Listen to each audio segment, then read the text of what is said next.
Before time, there was nothing. And then... As the universe expanded from an infinitesimal point, great beings from other dimensions seeped into our reality, fleeing an incomprehensible conflict known as the Great Celestial War. As gravity compressed hydrogen into higher elements around them, the great gods slept, curling up to heal. Around one, a small blue planet formed, and as a young species on its surface grew, the great Earth Dragon, as the godlike being would become known, started to stir. In the early 20th century, some men and women started to develop great powers beyond any other. With the advent of these superheroes, the world, once very much like our own, would never be the same again. These are the stories of the Mirage universe, and you're listening to the Mirage Barrage. Dillon Kincaid. Dillon Kincaid was the second best. He was the second best hockey player in Hollow Heights High. He was the second best runner. He was the second best fighter. He was the second best gamer. And he was second in his class, though he wouldn't let on to that. In just about everything you could name, Dillon would be the second best. He might even be a lot of his classmates' second favorite person. But that might have been a stretch. Dillon seamlessly fit in with any of the cliques, but none of them really rubbed off on him. He, of course, was good enough to hang out with the jocks, but he never relished the spotlight. He could drop digital bodies with the best of them, but didn't put up with the grind. He was smart enough to beat the nerds at chess and understand their science puns, but wouldn't be making his own. He could match wits with the debate team, but would tap out after so much argument. He would slip in seamlessly with the offbeat culture of the artsy kids, but he didn't make any art of his own. He was liked, but he wasn't loved. With one exception. While everyone else would be happy to see Dillon, but could get along in his absence, one person in Hollow Heights High saw past his cool exterior and recognized his accumulated potential. Tracy Morgan stood, leaping up and down in the stands of the ice rink, screaming and cheering as Dillon took control of the puck. He skated expertly, setting himself up for a clear shot as the defender fumbled to keep up with him. Just as he was angling his stick, readying to pull back with his top hand and push forward with his bottom for the snapshot, he was hit. The other player's shoulder dug into Dillon and he toppled over onto the ice. Tracy's cheer was cut short as he sprawled uncharacteristically. It only took him a second to get back to his feet and back in the game, but by then the big guy was speeding down the other side of the rink. "Come on, Dillon, you're not going to take that lying down, are you?" Tracy called from the stands. "I think I know that guy," Vivian Torres said from beside her. Vivian and Tracy were a study in contrasts. Tracy was tall and slender, while Vivian was short and wide in the hips. Vivian's thick, dark hair was wavy with bangs, while Tracy's sleek blonde locks were swept away from her face. Tracy was athletic, while Vivian was artsy. In fact, Vivian probably wouldn't have been at the game at all if she hadn't been in the band. And the two would have had virtually no contact with each other except through Dillon, though that could actually be said for about half the students in Hollow Heights High. "Yeah," Vivian continued, recognition dawning. "I think he's called Erickson or something. Nasty piece of work from what I hear, on and off the ice." "Uh-oh," Tracy said. "What is it?" Vivian asked. "That sounds like just the worst type of person to run into Dillon. Let's just say that Dillon reacts to that type of guy like how water reacts with... oil? Potassium." After what Dillon saw, that would have been putting it mildly. Dillon picked himself up and rejoined the game. It had only been an instant. Dillon knew he shouldn't have been knocked off his feet. Erickson was big, brutish, but Dillon wasn't small either. And while his appearance, with his carefully, casually slicked back red hair, short on the sides, often led people to think he could be a pushover, he could take a hit. So that moment before the impact, it came back to his mind with a renewed significance. His eyes had flashed. Erickson's eyes had flashed a yellow color. If Dillon had blinked, he would have missed it. Dillon took off, mind back on the game, but with a renewed vigor and an added objective. Erickson was taking the lead for Willowbrook and making sure everyone knew it. He shot past the defender and wound up for a slap shot.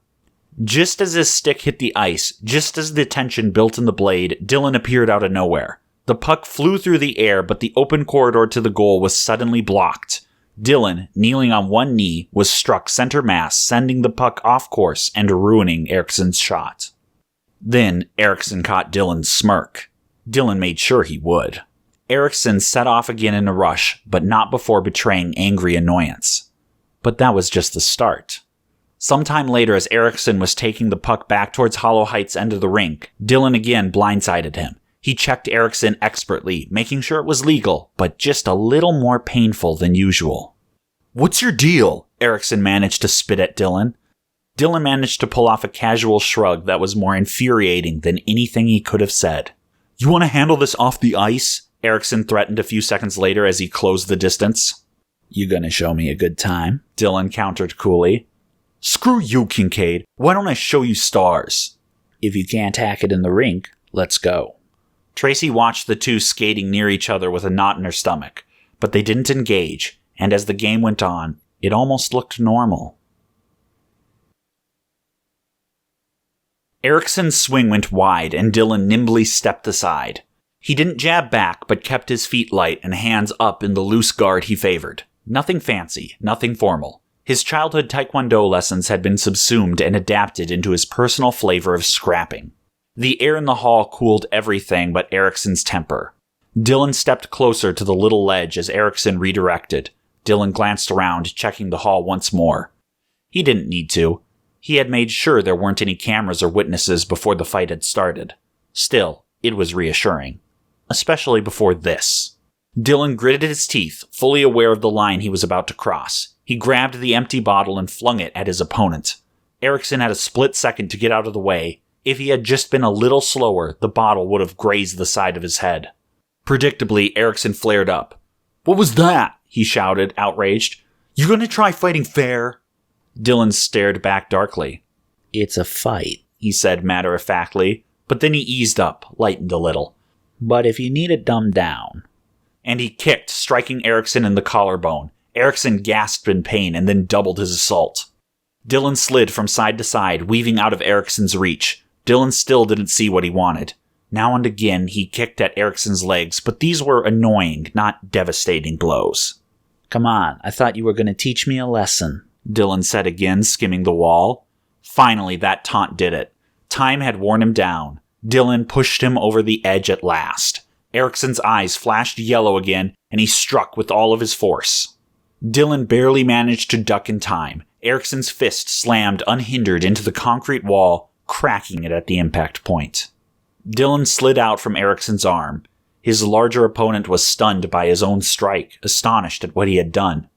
Finally. This had been what Dillon had been working toward. "Looks like you couldn't fight fair even if you wanted to," Dillon observed. "Better luck next season. You might have a chance without me around. You know, if you're around yourself." But this time, Dillon's words didn't provoke a violent outburst. It seemed Erickson was too engrossed in the broken wall in front of him to take notice. That was fine by Dillon. It was time for him to slip out anyway. He stopped by the locker room again to pick up his backpack. He had already changed into his street clothes, including his brown leather jacket. While the team had been celebrating their narrow victory, a win by just one goal at the tail end of the game, Dillon had snuck away. Now that the celebrations had died down, it was about time to start heading back. Dillon met Tracy at the front entrance. She was still standing inside. Even though summer was approaching, the cold clung to the city of Tennebury as it did every year. The parking lot was already emptying, leaving Tracy framed alone in the windows of the front door.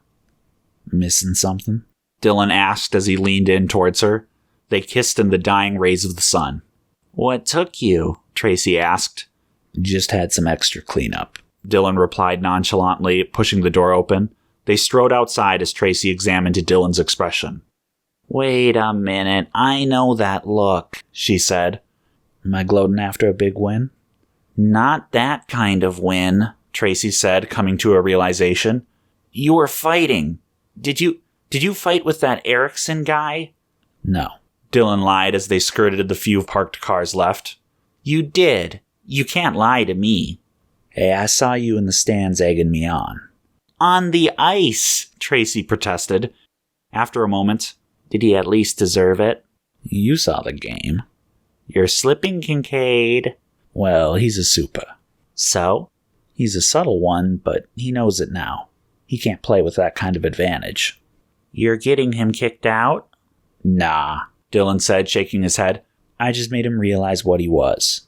If he tries to pretend otherwise, that's on him. Geez, Dillon, you can be kind of cruel when you want to. It's ugly. I didn't lay a finger on him, Dillon deflected. A toe, maybe, but I was restrained. The fact that I believe that is somehow scarier, Tracy replied. It's not fair. You're like a human lie detector. You just let down your guard around me, Tracy teased. As they passed a final row of cars, they heard someone struggling with something. Vivian? Dillon asked as he spotted her trying to fiddle with something under the hood of her parents' car. Oh, hey, Dillon, Tracy. Just having some car troubles. I thought you'd already be heading out west, Dillon said. Don't you have a flight? Yeah, Vivian sighed. Most everyone knew that she had miraculously snagged a gig out in Angel City with a group of working artists. To say that she had gotten lucky with this would be an understatement. She had worked hard on her art, and it had paid off. Trina has all of my stuff at the airport, she continued. I was supposed to head over right after the game. Then this piece of junk just broke down. Wait, you're heading out west right now? Tracy asked. Well, I was, Vivian pointed out. But you'd miss graduation. Opportunity knocks, Vivian shrugged. They can mail me the diploma. Not that I'll need it if this works out. Then why don't you take the bike? Dillon suggested, pulling out his keys. What? Are you serious? Vivian asked, surprised. Dillon shrugged. Sure. You know how to ride. And it's not like you're carrying much. Text me a pic of where you parked, and I'll get it later. We'll wait by the car until your folks swing by. Dillon tossed the keys to Vivian, who caught them easily. You know, Kincaid, you should be more careful with your stuff, she cautioned him. But this is a lifesaver. Thank you. Wreck it and I'll make you pay, Dillon mock warned.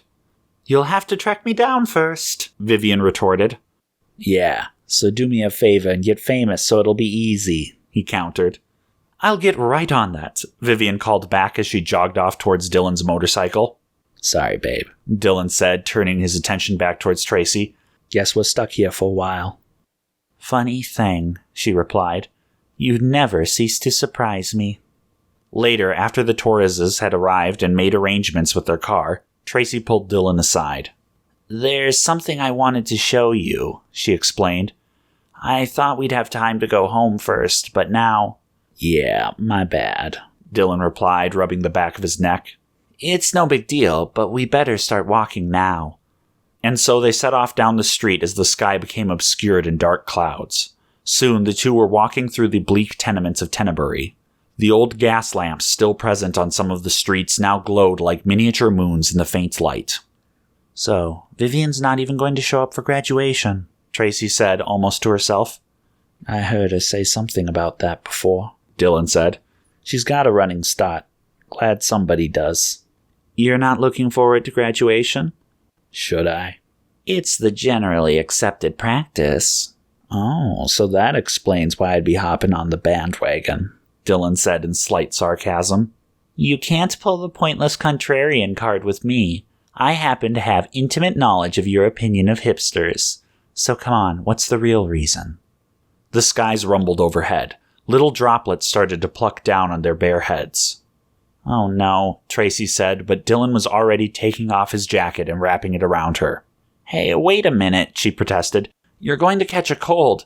Better me than you, I guess, he replied. It's no big deal. You hard-headed... Oh, just take the damn jacket, Dillon said. Fine, Tracy huffed, knowing that an argument would go nowhere. The rain started to come down harder, plastering their hair to the sides of their faces. So what is it? Tracy asked as they pressed on through the shower. The real reason. It's nothing new, Dillon replied evasively. I've told you 1,000,000 times, Tracy insisted. You could be anything you wanted to. You've got... That's not how it works, Tracy, Dillon interrupted. Maybe that's how it used to be, but not anymore. Not if you want to be somebody. What do you mean, be somebody? She asked. Look, you thought I was being cruel to that Erickson kid, Dillon said. I probably didn't do anything to him. But supers can't... I know, supers aren't allowed in sports. It's like a magic steroids. Except superpowers, the subtler ones, are hard to detect. The only way to do it is to bring in a nullifier. And even then what? Guy like Erickson, most of the time he's got maybe a 10% increase in strength. At the top of the game, that's killer. Enough to wipe out any of the competition. but put in a nullifier just for one test, and what's the big deal? He had an off day. That's not a definitive proof. He keeps playing. And that's if you have a nullifier in the first place. Most of them are off fighting super criminals where they're really needed. Sure, the pro leagues will keep some around for the big games, but supers are rare enough. Nullifiers, even rarer. Dillon slowed slightly. The rain trickled from Tracy's chin. You think what I did was cruel? Face it, a guy like Erickson's just gonna keep playing. How does the saying go? Power corrupts. Half the time people don't need the push. I didn't change anything except make him face it. Can't plead ignorance. Not to himself, at least. It's not like you were thinking of going pro, Tracy reminded him, steering the conversation back towards Dillon. There are other things out there. Look at Vivian. It's no different in the rest of the world, Tracy, Dillon admonished quietly. Viv's brilliant at what she does, the exception that proves the rule. Everywhere else, there's a super with hyper-intelligence, the ability to charm, to just be plain lucky. As long as someone is obsessed with something, they might get a power to do it better than anyone else. And after Armageddon, I'd bet the number of supers went way up. Dillon shook his head and then picked up the pace, touching Tracy's elbow. They plunged ahead through the misty street. There's only 2 ways left for regular people to make it in this world. You either gotta be brilliant, or you gotta clown. Tracy laughed despite herself. Clown? She asked. Dillon smiled, though some of the humor was lost. Fail upwards, make a mockery of yourself, go viral in the worst way, be a reality TV star, be so hateable that people watch. You know, something like that. When did you become a takeout nihilist? Tracy asked. Probably when the sky started literally falling, he quipped. I don't think it's easier from the other side, Tracy said. I don't think being a super solves all of your problems, and I don't think it's worth taking things out on them. I don't. Then what was today? Dillon didn't answer. Tracy was the one person who could see through whatever facade he would put up. Here we are, Tracy said. Dillon followed Tracy's pointing finger towards an old, dilapidated theater. The fanciful ornamentation, though antique by age, was gaudy enough to betray that it was never an institution of high culture. It might as well have been a carnival, and time had not rehabilitated it. What's this? Dillon asked.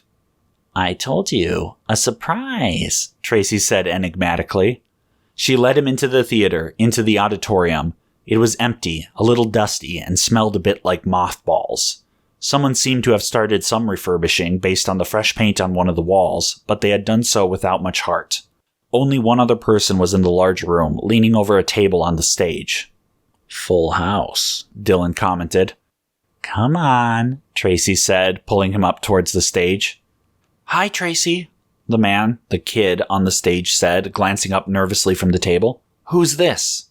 This is Dillon, Tracy introduced, nudging Dillon into extending a hand.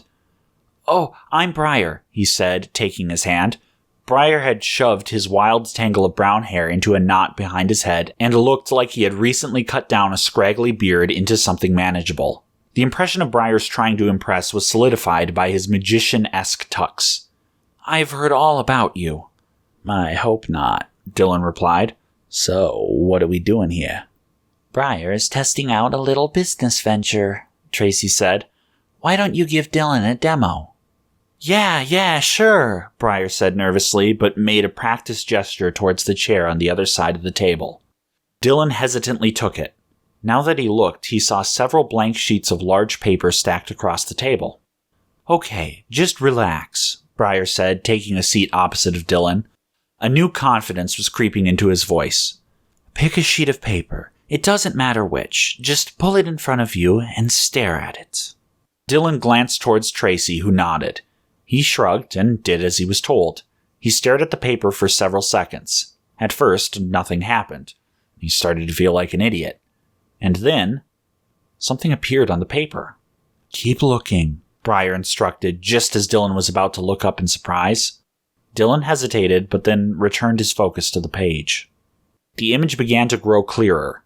At first, it just looked like a little splotch, a stain on the paper. But now it was growing. The entire paper seemed to get darker as the image in the center seemed to take form. And then, all at once, Dillon recognized it. It came back to him like a slap in the face. It was a dream he had had a few nights before. The figure on the page was himself, and he was flying over the streets of Tenebury. The fog billowed away from his body as a huge smile broke out across his image's face. Neither the weight of history of Old Town nor the glassy fingers reaching up from the skyscrapers of downtown could keep him tethered to the ground or out of the sky. He rose, and the smog and filth of the city seemed to vanish. Soon, only the lights twinkled up at him. He was high in the fresh air. Here, it wasn't the same city as he was used to. It was a bright, glittering jewel, a little treasure for his eyes only. "I think that's it," Dillon heard Briar say. Now he did look up, and he pushed away from the table in surprise. Briar's hair was glowing and blowing about as if a light in a fan were behind his head, and when he glanced up to look at Dillon, there were spinning rings in his eyes. But all at once, they vanished. "Here you are," Briar said, the nervousness returning. It might have been because of Dillon's shocked expression. It might have been because he was tentatively offering the blank sheet to him. It was like he was a child handing in a painting that he had worked his hardest on, but was worried he would still disappoint. Dillon carefully took the paper, and his eyes widened. Perfectly captured, as if it were a photo, was the moment when Dillon, hanging high in the sky, realized the beauty of the city. "Briar's a super," Tracy explained even before Dillon could ask how. Briar looked bashful, even as he explained, "I can make others see their dreams. Then, when they tell me, I can make a picture of one moment. It's not much, but I thought maybe some people would like these snapshots." "That's interesting," Dillon said lamely, still partly transfixed by the image. Rewatching a dream in reality had been a trip. Watching himself had been weirder. But the picture, it spoke to him. As it should, he supposed. It had come directly from his own mind. "Even with the Ericksons of the world," Tracy said, leaning in towards Dillon as if to look at the picture, but actually to whisper in his ear, "you have to admit, it would be a shame to lose something like this." Dillon glanced over at her. After a moment of silence, he cracked a smile and chuckled. Okay, he said. He stood up and fished in his pocket. "How much, Briar?" "Oh no," Briar said, holding up his hands. "This was just a demonstration. I'm still testing the waters. You don't have to." Dillon scoffed. "That's nonsense. Besides, you need to test prices, right? How much are you charging?"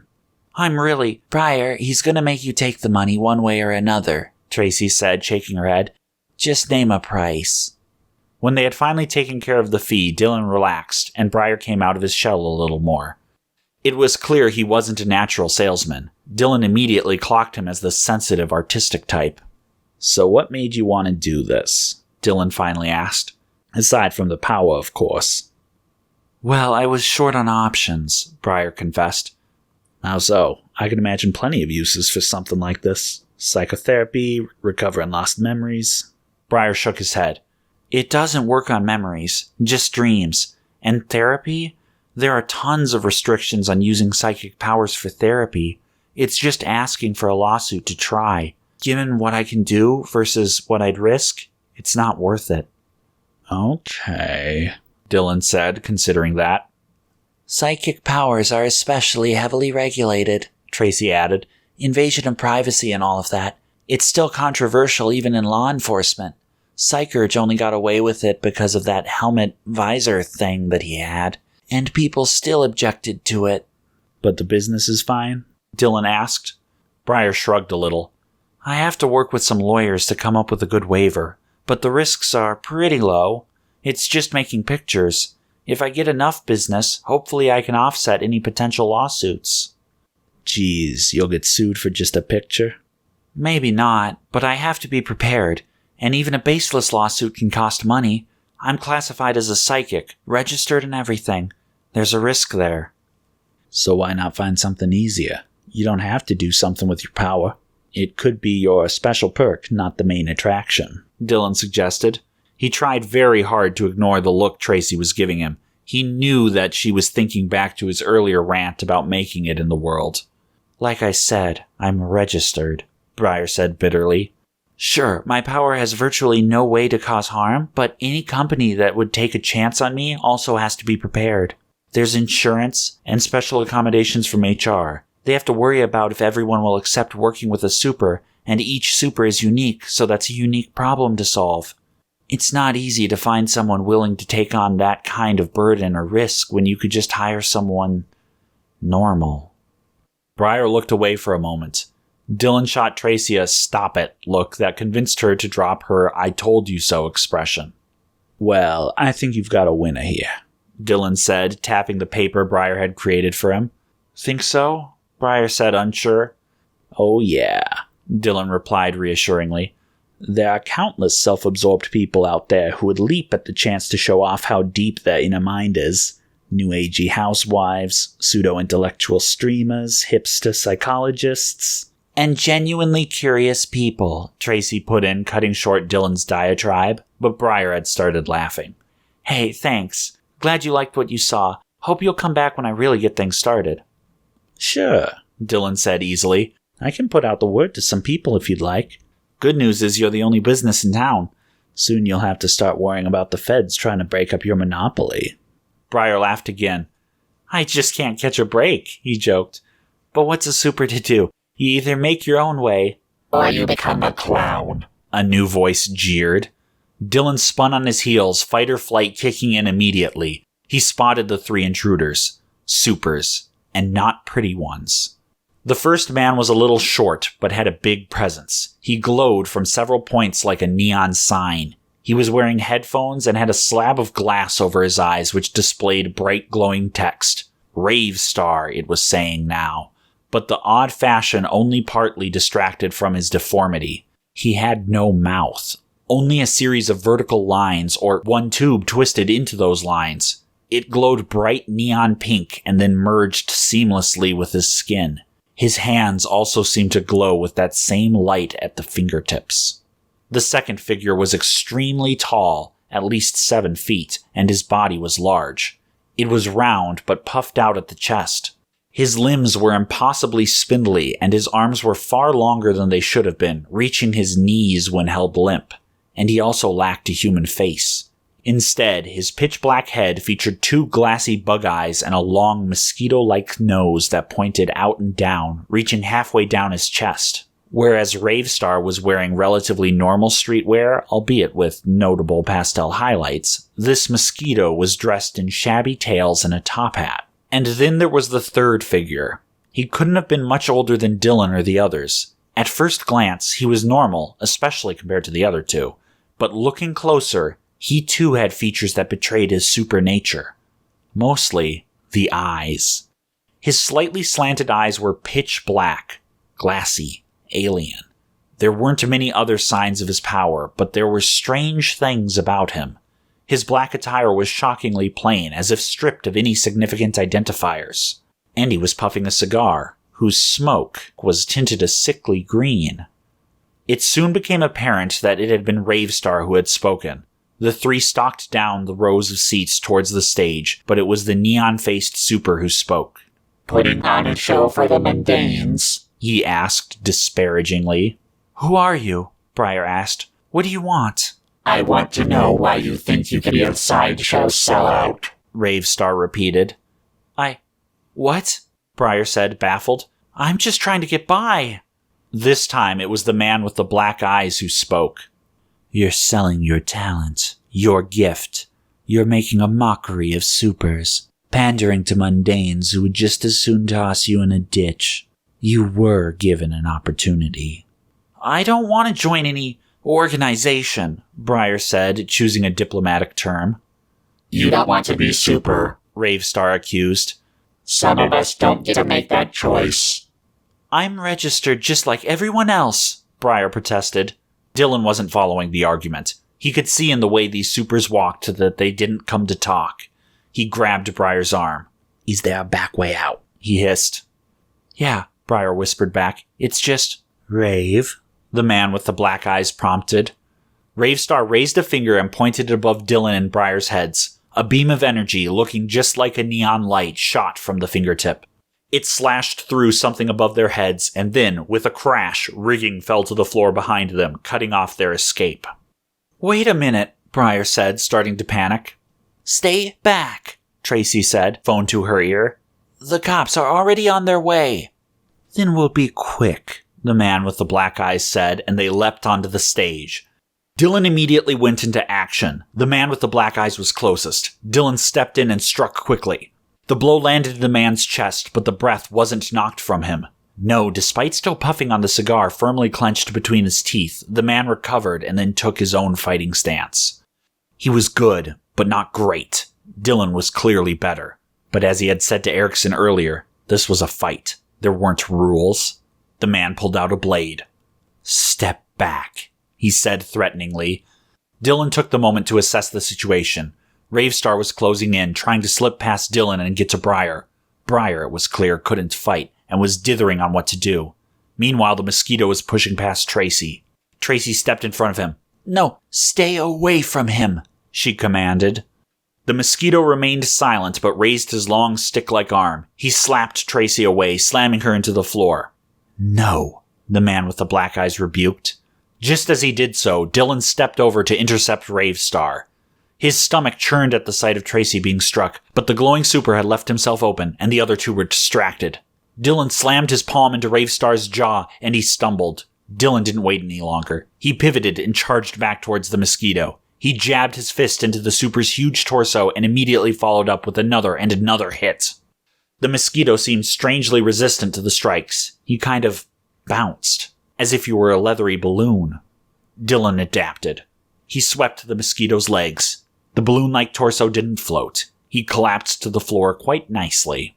Dillon sensed the next blow coming. He dodged aside as the man with the black eyes closed. He jabbed at the spot where Dillon had been a second ago. Dillon was ready to strike back when the man threw him for a loop. He exhaled. A long breath of smoke blown right into Dillon's face. Dillon coughed, choked, and his opponent gut-punched him and pushed him to the ground. And he kept breathing out. A continuous breath of poisonous green smoke. The remnant of the cigar fell to the ground as his head was engulfed in the cloud. Soon, only his jaw was visible under the continuous bulb of smoke. But it wasn't his jaw. Or at least, not the same jaw. It was bone, and it was split down the middle. Two separate parts, each ending in a sharp fang pointing upwards. Stay down, Splitjaw commanded to Dillon. The mosquito got to his feet and took a step towards Tracy. No, Splitjaw shouted. We're not here for them. The mosquito looked like he was about to protest, but Splitjaw stepped over and restrained Tracy himself. He looked as if he glared to the mosquito, but it was hard to tell with his obscured face. Just finish the job, he ordered. The mosquito rose, towering above the scrambling pack. His long, spindly legs stepped over Dillon, still coughing. The mosquito strode towards Briar. He grabbed his shoulder. Briar tried desperately to pull away. Ravestar recovered, and he moved to subdue Briar. Dillon coughed and hacked once more, but he shot his arm out. Ravestar jumped in surprise as Dillon's fingers squeezed around his ankle. He stumbled. Dillon pulled. Ravestar fell, his face slamming onto the edge of the table. The screen across his eyes made a loud cracking sound as it hit. Dillon scrambled to his feet, but the mosquito had already pinned Briar. The long, pointed snout raised, and then plunged into Briar's stomach. He screamed in pain. A horrible sucking sound came from behind Dillon, and Briar's scream was twisted. Dillon shot to his feet, charging at the mosquito. He could see Briar's skin tightening around his face. Someone grabbed him from the left. Dillon spun and raised a knee in a sharp strike into Ravestar's stomach. Ravestar released him, stumbling back. Dillon turned his gaze back towards the mosquito. He charged, winding up for a punch to the creature's face. A sharp pain tore through Dillon's nervous system as a beam of light ripped through his hand. He turned back again, and Ravestar was pointing one of his glowing fingers at him. He didn't have time for this. Ravestar's cracked screen stared him down, the flickering letters barely conveying his name. Dillon couldn't get to the mosquito with Ravestar at his back. He wanted something to throw at him, but there were only the sheets of paper on the table.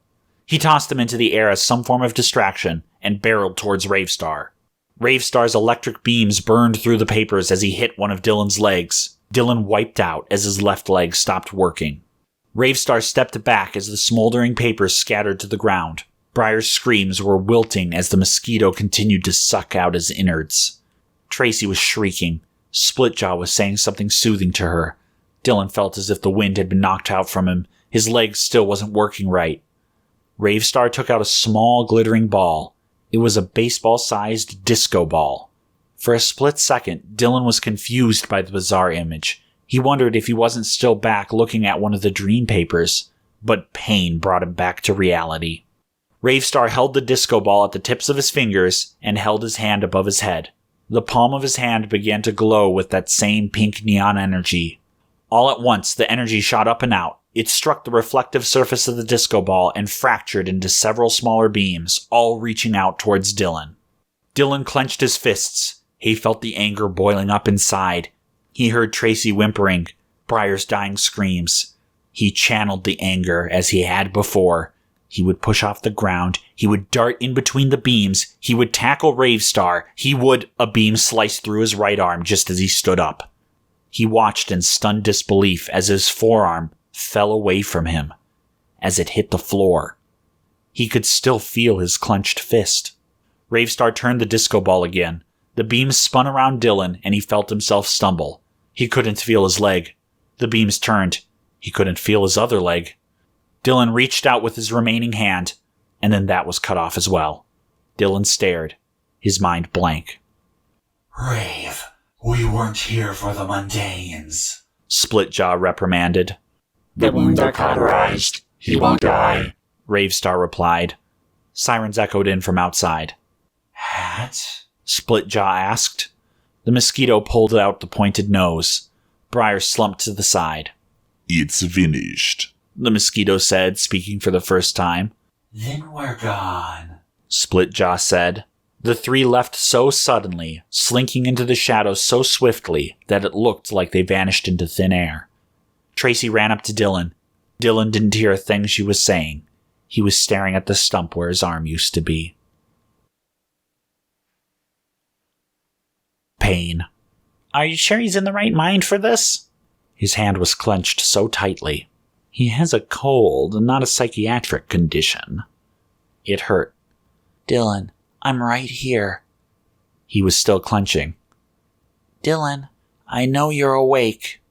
He could practically see the glowing face of Ravestar, as if it were spots lingering in his eyes. I'll be here when you need to talk. Mr. Kincaid? The man asked again.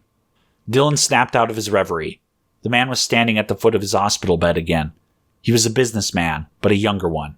His greasy black hair was slicked back, and his light gray suit was a little ruffled, as if he were running late between meetings. I was wondering if you had time to consider our offer, Mr. Gaumond said. The offer. Dillon remembered the vague details. He hadn't been listening carefully the last few times Mr. Gaumond had mentioned it. Our company, Trait Incorporated, has long been pursuing directed augmentation life extension, he had said. Mr. Gaumond had clearly seen on Dillon's face at the time that these buzzwords meant nothing to him. That, and he hadn't cared. Not mere days after the attack. Others had come to him.